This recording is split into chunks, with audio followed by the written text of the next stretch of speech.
Bismillahirrahmanirrahim. Assalamualaikum warahmatullahi wabarakatuh.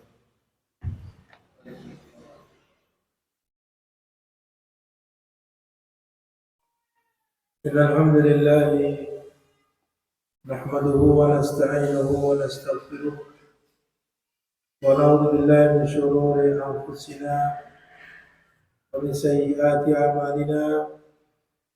May yahdihillahu fala mudilla lahu wa may yudlil fala hadiya lahu.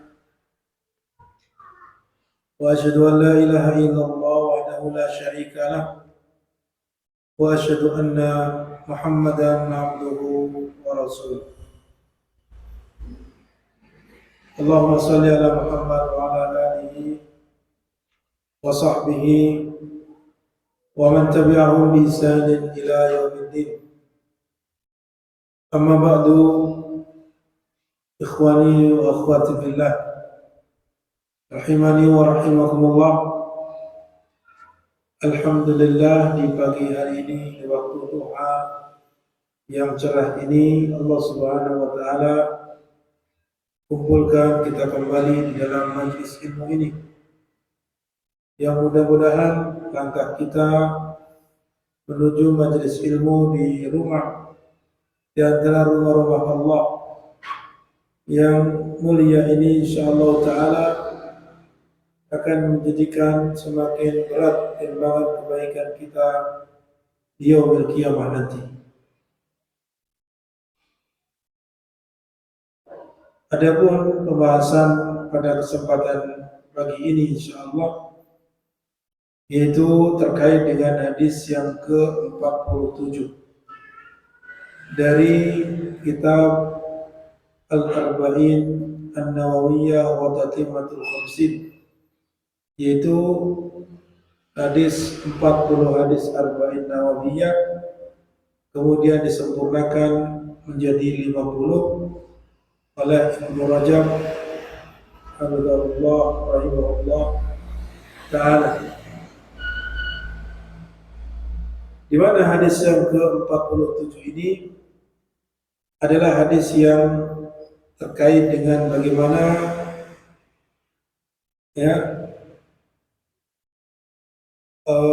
makan yang sehat, bagaimana makan yang sehat sehingga menjadikan badan menjadi sehat. Di mana hadisnya adalah hadis yang diriwayatkan oleh Al-Miqdam ibn Ma'di Karib. Al-Miqdam ibn Ma'di Karib qala sami'tu Rasulullah sallallahu alaihi wasallam yaqul. Dari Al-Miqdam ibn Ma'di Karib, beliau mengatakan, saya mendengar Rasulullah sallallahu alaihi wasallam bersabda, ma mala'a adamiyun wi'a'an syarran min batnin. Ma mala'a adamiyun, tidaklah seorang hamba anak Adam, tidaklah ada wi'a. Wi'a itu suatu tempat yang ditempatkan padanya sesuatu. Tidaklah seorang anak Adam memenuhi suatu tempat syarran min batnin, yang lebih buruk, yang lebih jelek daripada memenuhi perut. Bihasabi ibni Adama ukulatun yuqimna sulbahu, maka cukuplah bagi anak Adam beberapa suap makan yang dapat menegakkan punggungnya, yang dapat menegakkan tulang sulbinya. Fa in kana la mahalata, maka jika dia ingin lebih dari hal itu, artinya dia harus menambah karena barangkali selera meningkat. Biasanya kalau ada makanan yang yang rasanya dia menggugah selera, maka akan sering meningkat, ingin menambah. Maka fa in kana la mahalata fa thuluthun li ta'amihi. Maka Rasulullah membatasi hendaknya sepertiga untuk makanannya, wa thuluthun li syarabihi, sepertiga untuk minumannya, wa thuluthun li nafasihi, dan sepertiga lagi untuk nafasnya. Ya, artinya biasanya kalau bernafas dalam keadaan perut kenyang itu kan susah bernafas. Oleh karena itu di sini Rasulullah memberikan tips cara agar seseorang itu bisa menjadikan makan yang dikonsumsi itu sehat bagi tubuhnya. Ini secara ukuran, di mana maksimal itu makan dan minumnya itu 2/3 dari perutnya. Ya, kalau isinya seharusnya misalkan keseluruhan isi lambung itu berisi 1 kilo, maka cukuplah sepertiga makanannya, sepertiga minumannya. Itu begitu maksudnya. Ini hadis ini adalah hadis yang diriwayatkan oleh Imam Ahmad, Tirmidzi, dan juga Imam Nasai dan Ibnu Majah, dan Imam At-Tirmidzi mengatakan hadisun hasan, rawahu Ahmadu wa Tirmidzi wa Nasai wa Ibnu Majah, wa qala Tirmidzi hadisun hasan.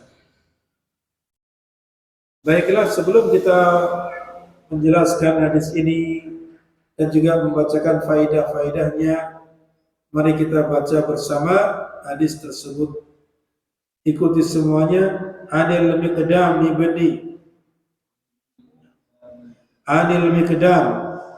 ibni Ma'di Karib qala sami'tu Rasulullah sallallahu alaihi wasallam yaqulu ma mala'a adamiyyun wi'a'an syarran min batnin bihasabi ibni adama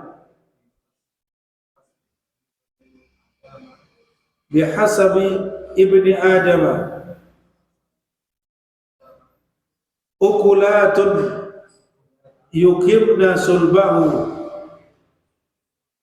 bihasbi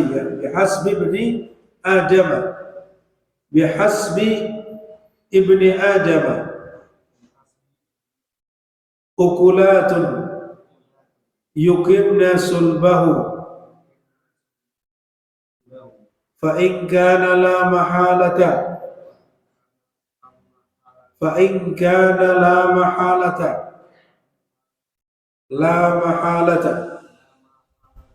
fa thulusun li ta'amihi wa thuluthun li syarabihi wa thuluthun li nafasihi. Rawahu Ahmad wa Tirmidzi wa Nasai wa Ibnu Majah, wa qala Tirmidzi hadisun hasan. Baik, kita ulangi. Anil Miqdam ibni Ma'di Karib qala sami'tu Rasulullah sallallahu alaihi wasallam yaqulu ma mala'a adamiyyun wi'a'an syarran min batnin bihasbi ibni adama ukulatun yukimna sulbahu fa in kana la mahalata fa thuluthun li ta'amihi wa thuluthun li syarabihi wa thuluthun li nafasihi. rawahu Ahmad wa Tirmidzi wa Nasa'i wa Ibnu Majah. Wa qala Tirmidzi hadisun hasan. Ini adalah hadis yang ke-47 di mana hadisnya adalah diriwayatkan oleh Imam Ahmad, Imam Tirmidzi dan juga Imam Nasa'i serta Ibnu Majah. Di mana mereka Imam Tirmidzi mengatakan hadis ini adalah hadis hasan. Di mana sahabat Miqdam bin Ma'di Karib, beliau mendengar Rasulullah sallallahu alaihi wasallam pernah bersabda, "Ma mala'a adamiyyun." Tidaklah seorang anak Adam itu memenuhi suatu tempat wi'aan itu, ya. Wi'a adalah tempat di mana untuk meletakkan sesuatu, bejana atau yang sejenisnya. Ya, tempat untuk meletakkan sesuatu. Syarran min batnin, yang lebih buruk daripada perutnya. Artinya tidak ada sesuatu yang ketika dipenuhi itu lebih buruk, yang paling buruk adalah perut. Ya. Kenapa? Lima fi dzalika min at-tukhmati wa tasabbubi fi husulil amrad. Kenapa di sini Rasulullah SAW mengkategorikan sebagai sesuatu yang paling buruk, yang paling jelek kalau perut itu dipenuhi oleh makanan? Karena hal itu akan dapat menyebabkan terjadinya banyak penyakit. Ya, demikian pula akan menyebabkan dia bermalas-malasan untuk beraktivitas, bekerja atau yang lain. Demikian pula akan sedikit-sedikit lemes, sedikit-sedikit menjadikan dia fisiknya lemah. Kemudian inginnya istirahat. Nah, itu begitu. Inginnya tiduran, inginnya tidak melakukan aktivitas. Ini akibat jika perutnya itu dipenuhi. Maka Nabi SAW mensifati sebagai sesuatu yang paling buruk apabila ada apabila ada perut yang dipenuhi. Itu begitu. Lalu Rasulullah SAW di samping menjelaskan bahayanya, maka beliau memberikan solusi. Batasannya seberapa? Ya, ketika seseorang itu makan ataupun minum, ini batasan maksimal, bukan batasan minimal. Sebagai batasan maksimal, di mana Rasulullah SAW mengatakan bihasbi bni Adam, cukuplah bagi anak Adam itu makan ya beberapa suap yang dapat menegakkan tulang punggungnya, tulang sulbinya. Jadi ini ukurannya adalah ya makan itu beberapa suap saja yang sudah menjadikan dia itu bisa beraktivitas. Itu maksudnya menegakkan punggungnya di situ. Artinya dia sudah bisa untuk bergerak, beraktivitas, punya tenaga. Tidak harus kemudian ya makan sebanyaknya. Nah, ini barangkali di zaman Nabi disebut ukulat beberapa makanan. Karena apa? Di zaman Nabi belum ada atau tidak ada beras. Tidak seperti kita. Di sana ada korma, kan beberapa korma saja.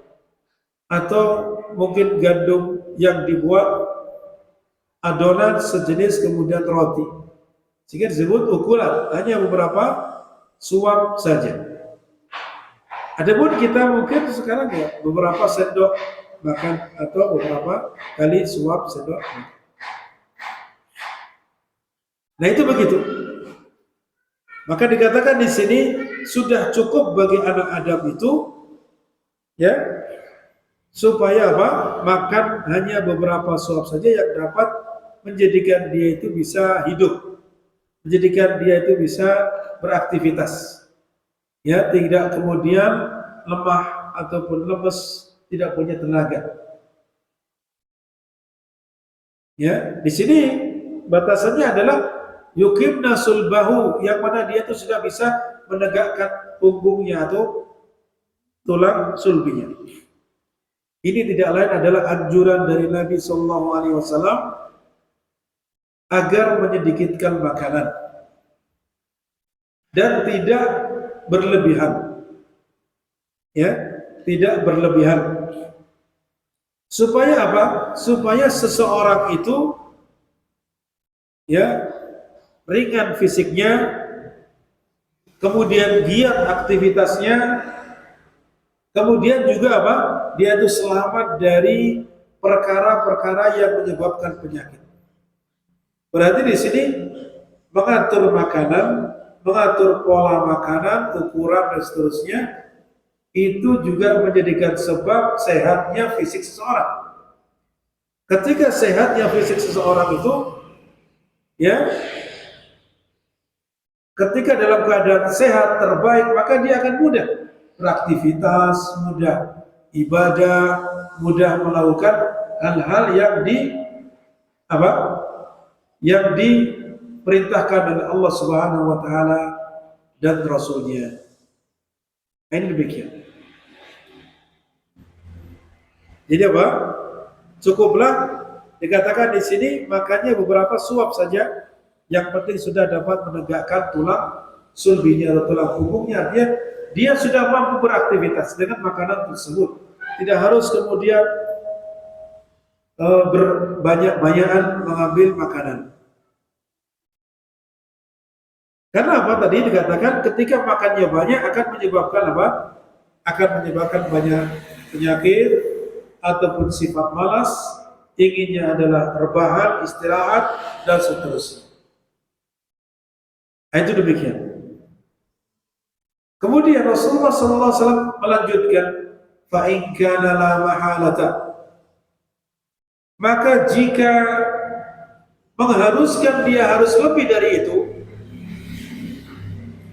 mengharuskan dia mengkonsumsi tadi melebihi yang hanya beberapa suap saja, artinya tadi barangkali makanan itu menggugah selera, atau dia sudah sangat lapar sekali, capek, butuh energi lebih, berarti kan apa? Butuh makanan lebih banyak. Maka dalam hal ini beliau membatasi, walaupun boleh menambah, boleh, ya, melebihi dari biasanya, akan tapi dibatasi oleh Rasulullah SAW. Baikkan ala mahalata, maka apa? Fasulusun li tu'ami wa sulusun li syarabi wa sulusun li nafasi. Maka di sini beliau membagi 3 bagian, sepertiganya untuk makanannya, sepertiganya untuk minumannya, dan sepertiganya untuk nafasnya. Ya, di sini beliau ingin menjelaskan bahwasanya artinya kalau beberapa suap tadi tidak cukup baginya karena tadi mungkin sangat lapar atau butuh tenaga yang lebih dan seterusnya, atau menggugah selera tadi, jika tidak cukup hanya beberapa suap saja yang dapat menegakkan punggungnya tadi, maka Rasulullah membatasi dengan batasan, ya, yaitu sepertiganya saja. Ya, kalau digabungkan antara makan dan minum, ya 2/3 saja dari, ya, perut kita itu keseluruhan dibagi 3, makanannya, minumannya, dan nafasnya. Berarti makanan dan minumannya itu 2/3. 2/3 dari, ya, isi perut. Nah, itu demikian. Ini jika ingin menambah. Jika ingin menambah dari apa? Dari makanan dan minuman yang barangkali tadi dia butuhkan. Demikian. Kemudian supaya dia bisa bernafas dengan mudah. Supaya dia bisa bernafas dengan mudah. Ini sebagaimana dijelaskan oleh, ya, Syekh Abdul Muhsin Hamidahullah Ta'ala terkait dengan masalah makna dari hadis yang ke-47 ini. Ya, hadis yang ke-47 tersebut. Di mana di antara faidah yang beliau sebutkan, Yang pertama adalah bayanul adab asy-syar'i alladhi yanbaghi an yakuna 'alaihi akil fi miqdari aklihi. Hadis ini menjelaskan tentang adab secara syar'i. Jadi makan itu ada adab-adabnya. Ya, di sana ada banyak adab-adab makan. Salah satunya ini, hadis ini. Ada adab kalau makan itu ya dengan tangan kanan. Sebagaimana hadis yang sudah barangkali sering kita dengar, kul biyaminik wa mimma yalik, ya. Makanlah dengan tangan kanan dan yang paling dekat denganmu. Ini jika makanan itu semuanya sama. Artinya yang ada di hadapan kita sebelah sini sama, sebelah sana sama jenisnya, maka makan yang paling dekat. Adapun misalkan makanan itu berbeda-beda, kita ingin mengambil di tempat yang lain, maka itu tidaklah dilarang. Ya, tidaklah dilarang. Hanya saja yang lebih dekat itu yang lebih baik dari sisi adab. Nah, itu demikian. Adapun makanannya sama, maka itu di sini menunjukkan penekanan bahwasanya yang paling yang dimakan hendaknya yang paling dekat terlebih dahulu. Ini termasuk salah satu adab. Hadis ini juga merupakan adab secara syar'i ya tentang ukuran makan yang dimakan. Ya, hendaknya apa? Dikatakan di sini alladzi yanbaghi an yakuna 'alail akil fi miqdari aqlihi. Yang hendaknya seorang orang yang makan ya dia memakannya pada ukuran makanan yang dimakan. Ya, demikian. Ya kita bisa mengukur sendiri masing-masing. Kira-kira ukuran masing-masing kan berbeda antara fulan dengan fulan, tentunya ya berbeda-beda. Mungkin anak kecil dengan yang lebih besar juga berbeda. Laki-laki dengan wanita juga mungkin berbeda. Nah itu maka masing-masing bisa mengukur sendiri-sendiri sepertiganya seperti apa. Agar tadi bisa untuk luang minumnya dan juga memudahkan dia bernafas. Kemudian yang kedua di antara faedah yang beliau jelaskan adalah at-tahdhir min mil'il batni. Peringatan dari memenuhi perut. Jadi di sini Rasulullah SAW mengatakan tadi, "Ma mala adamiyun wi'an syarran min batni." Ini menunjukkan suatu keburukan, bahkan dikatakan paling buruk kalau seseorang itu memenuhi perutnya. Ya, sehingga dalam hadis ini menjadi peringatan bagi kita supaya kita tidak memenuhi perut kita. Kenapa? Lima yajribuhu minal amradi wal kasali wal khumul. Yang mana ketika perut itu dipenuhi, itu akan dapat menarik banyak penyakit. Artinya menyebabkan datangnya berbagai macam penyakit. Demikian pula sifat malas. Ya, sifat malas dan juga inginnya rebahan saja. Inginnya tiduran terus. Makan tidur. Aktivitas merasa berat. Kemudian setelah itu inginnya tidur lagi, capek. Dan seterusnya begitu. Maka disinilah kemudian Rasulullah memberikan ya aturan pola makan dari sisi ukuran. Yaitu ukurannya hanya makan dan minum itu 2/3 dari perutnya saja. Itu maksimal. Ukuran maksimal. Kemudian yang selanjutnya annal kifayata ya tahsulu bima yakunu bihi baqa'al hayati. Bahwasanya yang dianggap sebagai sesuatu yang cukup, kalau tadi sepertiga makanan, sepertiga minuman itu ukuran maksimal. Nah sekarang yang secukupnya itu yang bagaimana? Yang secukupnya itu adalah ukuran makanan tersebut bisa menjadikan dia hidup beraktivitas. Itu demikian. Ini sebagaimana dijelaskan oleh penulis kitab ini. Kemudian yang berikutnya annahu in kana la budda min ziyadati 'alal kifayah. Lalu jika dia ingin menambah melebihi apa yang ukurannya sudah cukup tadi, sewajarnya pada umumnya itu sudah cukup. Ya, kalau dia ingin menambah maka falyakul fi hududi thulutsayil badli, maka hendaknya dibatasi maksimal 2/3 dari perutnya. Nah, itu begitu. 2/3 dari perutnya buat makanan dan minuman. Ini diantara faidah yang disebutkan. Kemudian ditambahkan faidah-faidah yang lain yang merupakan faidah hadis ini.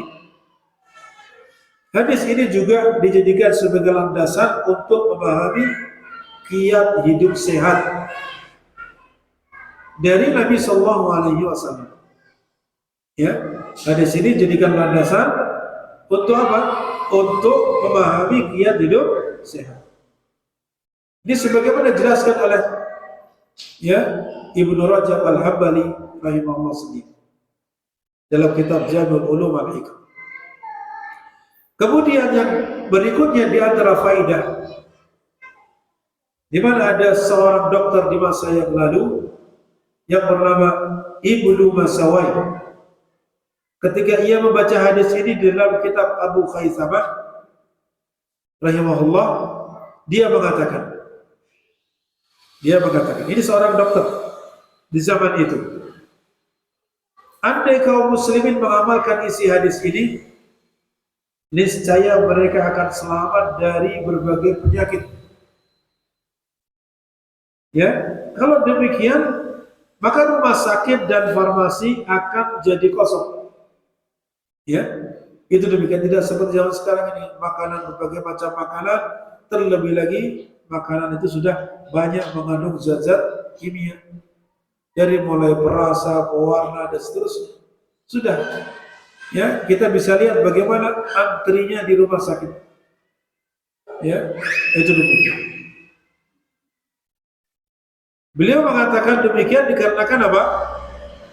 Karena berbagai penyakit disebabkan oleh perut yang terbiasa terisi penuh. Sebagian pakar juga mengatakan asal dari berbagai penyakit adalah perut yang selalu terisi penuh. Ini juga disebutkan di dalam kitab Jami'ul Ulum wal Hikam karya Ibnu Rajab Al-Hambali.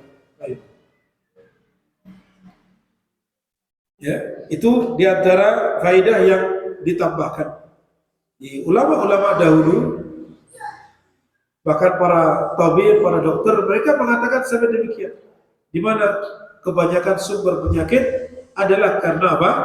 Karena selalu mengisi perutnya dengan penuh, tidak sesuai dengan takaran yang seharusnya. Demikian pula Ibnu Rajab rahimahullah pernah mengatakan, sedikit makan itu lebih baik daripada banyak makan. Ini lebih bermanfaat bagi sehatnya badan. Saya ulangi, sedikit makan itu lebih baik daripada banyak makan. Dan ini lebih bermanfaat bagi sehatnya badan. Dan kalau kita lihat bagaimana para ulama yang lain seperti Ibnu Qayyim ketika menyebutkan bahwa salah satu penyebab sakitnya atau apa? Hati itu menjadi berpenyakit, hati itu menjadi mati, bahkan itu tidak lain adalah banyak makan. Ya, tidak lain adalah banyak makan. Di antara yang beliau sebutkan, banyak makan, banyak tidur, dan banyak berinteraksi. Ya, itu di antara perkara-perkara yang beliau sebutkan yang merupakan apa? Merupakan penyebab hati itu menjadi sakit atau bahkan menjadi mati, menjadi keras, susah untuk bisa menerima nasihat, susah untuk bisa menerima ayat-ayat yang di situ ada peringatan, ayat-ayat yang di situ menjadikan hati lembut. Akan tetapi karena penyebab-penyebab tadi, hati tersebut menolak dan menjadikan hatinya menjadi keras. Itu diantara yang beliau sebutkan itu apa? Banyak makan, diantaranya kemudian banyak tidur dan banyak berinteraksi. Maksudnya bagaimana banyak berinteraksi? Banyak berinteraksi, tentunya interaksi ini ya kita bisa membagi-bagi orang-orang itu bermacam-macam. Ada para ulama, ada orang-orang saleh yang ahli ilmu, ahli ibadah, yang senang dengan kebaikan. Ada juga orang-orang yang mereka itu ya sebatas kita butuhkan kalau ada keperluan tertentu, misalkan aparat setempat, misalkan ya dokter dan seterusnya. Kemudian apa? Ada juga yang lain, orang-orang pada umumnya di antara mereka terbagi menjadi dua. Ada yang baik, ada yang tidak baik dari sisi perilaku. Ada yang suka dengan ibadah, ada yang tidak suka dengan ibadah. Nah ini beliau membagi-bagi interaksi dengan mereka itu tentunya berbeda-beda. Ya. Nah, kalau kita memperbanyak interaksi dengan orang-orang yang buruk akhlaknya, ini akan menyebabkan mati hatinya, keras hatinya, sehingga tidak mudah menerima kebenaran. Adapun kalau kita berinteraksi dengan apa? Dengan para ulama dan seterusnya itu ibarat makanan yang kita butuhkan. Ya, kita butuhkan orang ahli ilmu dan seterusnya. Kenapa? Kedekatan kita dengan mereka itu sangat kita butuhkan. Adapun orang-orang tertentu yang kita butuhkan seperti tadi aparat setempat, kemudian kesehatan dan seterusnya, itu hanya waktu-waktu ketika kita butuhkan. Waktu-waktu ketika kita butuhkan saja, sehingga kita tidak banyak berinteraksi dengan mereka. Itu demikian. Maka ini bisa antum lebih jelas lagi, bisa membaca buku beliau dalam Tazkiyatul Nafas yang dikumpulkan dalam terjemahan yang diterjemahkan oleh Ustaz Ibtihad Syafi'i. Ya, di situ dikumpulkan tentang Tazkiyatul Nafas dari perkataan Ibnu Qayyim rahimahullah, kemudian Ibnu Rajab Al-Hambali dan juga Imam Al-Ghazali dan biasa. Demikian. Kemudian selanjutnya, ya, di antara faedah yang bisa diambil dari hadis tersebut adalah bahwa Ibnu Rajab rahimahullah juga mengatakan manfaat dari sedikit makan bagi baiknya hati adalah hati akan semakin lembut. Ya. Manfaat dari sedikitnya makan bagi kebaikan hati adalah apa? Hati itu akan menjadi semakin lembut. Pemahaman akan semakin kuat. Mantap. Jiwa semakin tenang. Hawa nafsu buruk akan tertahan. Dan marah semakin terkendali. Ya, hal ini berbeda dengan kondisi seorang yang banyak makan. Ini kata beliau. Saya ulangi bahwa Ibnu Rajab rahimahullah mengatakan bahwa manfaat dari sedikit makan bagi baiknya hati adalah apa? Pertama, hati itu akan semakin lembut. Yang kedua, pemahaman kita terhadap ilmu syar'i akan semakin kuat, semakin mantap. Demikian pula jiwa akan semakin tenang. Hawa nafsu yang jelek, hawa nafsu yang buruk itu akan bisa ditahan, akan mudah tertahan. Dan demikian pula sifat marah akan semakin terkendali. Jadi kalau ingin mendapatkan perkara-perkara tadi, hati itu supaya lembut itu bagaimana? Pemahaman kita supaya ya ketika kita belajar ilmu, entah itu ilmu syar'i, bahasa Arab atau yang lainnya, maka di antara tipsnya, kuncinya adalah sedikit makan. Ya, tidak banyak makan. Itu demikian. Kemudian yang selanjutnya apa?